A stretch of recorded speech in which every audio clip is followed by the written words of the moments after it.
Pernahkah kalian membayangkan kemana perginya sampah yang kalian buang setiap hari? Apakah cukup hanya dengan ke tempat sampah, atau ada hal lebih besar yang sedang terjadi di baliknya? Setiap hari, jutaan ton limbah dihasilkan oleh manusia dari rumah tangga, pabrik, hingga rumah sakit. Tanpa penanganan yang tepat, limbah bisa menjadi ancaman serius bagi lingkungan sekitar, kesehatan, bahkan kehidupan kita. Apa sih yang dimaksud dari limbah? Kenapa kita harus peduli dengan penanganan limbah?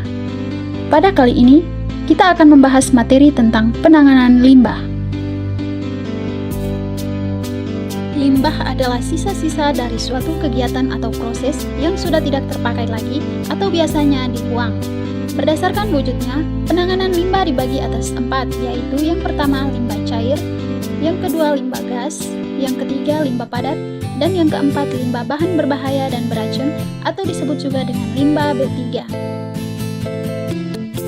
Yang pertama, penanganan limbah cair. Penanganan limbah cair dapat dilakukan dengan pendekatan teknis dan non-teknis. Pendekatan teknis dilakukan dengan penyediaan atau pengadaan sarana dan prasarana penanganan limbah, monitoring, dan evaluasi.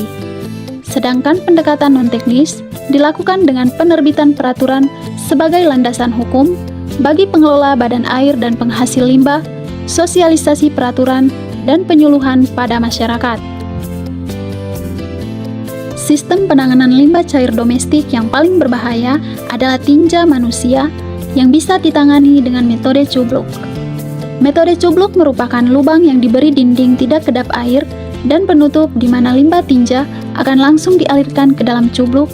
Jika cubluk penuh, maka akan dialirkan ke cubluk baru.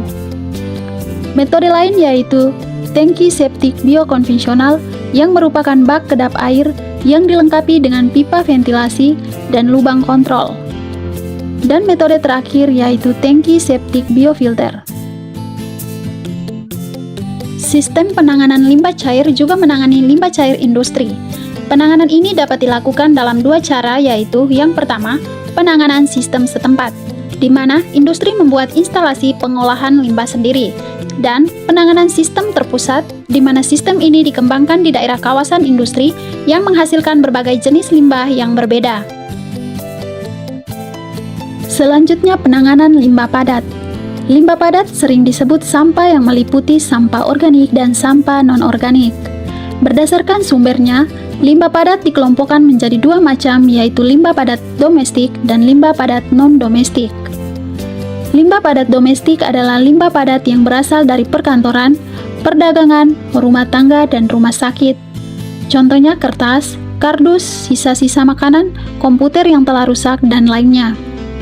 Sedangkan limbah padat non-domestik merupakan limbah padat yang berasal dari kegiatan pertanian dan perkebunan, serta industri-industri seperti potongan besi, beton, jerami, paku, plastik, dan lainnya. Penanganan limbah padat dapat dilakukan dengan meminimalkan limbah padat yang biasa disebut dengan 5R. Yang pertama, reuse, yaitu memanfaatkan kembali barang bekas. Yang kedua, replacement, mengganti sesuatu yang lebih hemat limbah. Yang ketiga, repair, memperbaiki barang yang kurang sesuai. Yang keempat, reduce, mengurangi limbah seperti membawa tas belanja. Dan yang kelima, recycle, yaitu mendaur ulang limbah. Cara menangani limbah padat seperti sampah yaitu penimbunan pada tanah, penimbunan tanah secara berlapis, pembakaran, penghancuran, pengomposan, dan pemanfaatan sisa-sisa seperti untuk makanan ternak. Selanjutnya, penanganan limbah gas.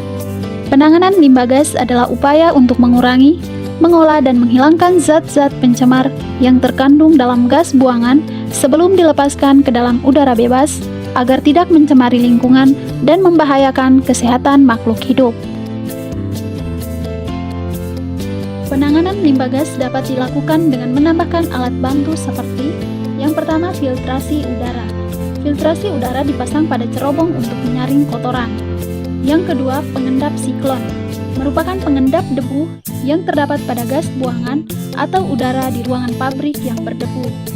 Yang ketiga, filter basah, prinsip kerjanya adalah membersihkan udara yang kotor dengan cara menyemprotkan air. Yang keempat, pengendap sistem gravitasi. Pengendap sistem gravitasi hanya dapat digunakan untuk membersihkan udara yang partikelnya berukuran relatif besar. Dan yang kelima, pengendap elektrostatik.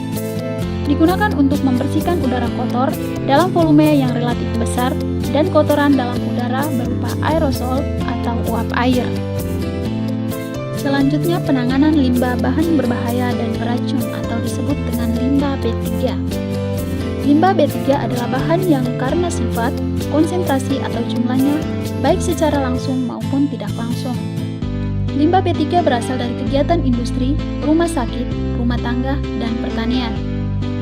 Nah, teman-teman, sekarang kita akan melihat satu contoh eksperimen tentang penanganan limbah, yaitu limbah cair tahu yang diolah menjadi nata de soya. Adapun alat yang digunakan yaitu yang pertama kompor, panci rebus dan pengaduk, wadah plastik, karet dan koran, pisau dan talenan, gelas ukur, penyaring besi, sarung tangan, pH meter, timbangan digital, dan alat tulis.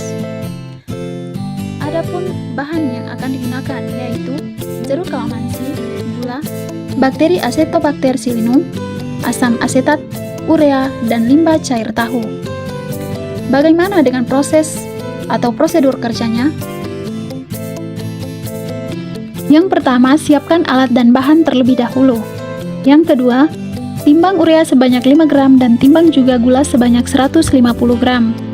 Yang ketiga, siapkan perasan jeruk kalamansi sebanyak 100 ml. Siapkan juga limbah cair tahu sebanyak 1500 ml dan buang buihnya. Didihkan limbah cair tahu dan perasan jeruk secara bersamaan sambil diaduk.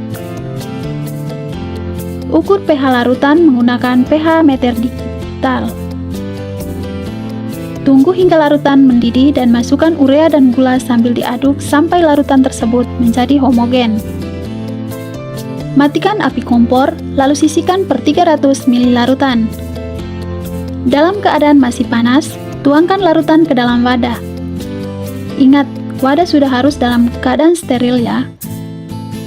Ditutup dengan menggunakan kertas koran dan diikat dengan karet hingga rapat. Setelah larutan tersebut dingin, siapkan starter bakteri Acetobacter silinum sebanyak 30 ml. Buka sedikit penutup koran dan tuangkan secara perlahan starter bakteri tersebut, lalu tutup rapat kembali. Larutan nata de soya kemudian diinkubasi selama 14 hari pada suhu ruang 28 derajat hingga 30 derajat Celcius. Setelah 14 hari, nata de soya sudah siap dikonsumsi. Itulah materi pembelajaran tentang penanganan limbah. Semoga bermanfaat.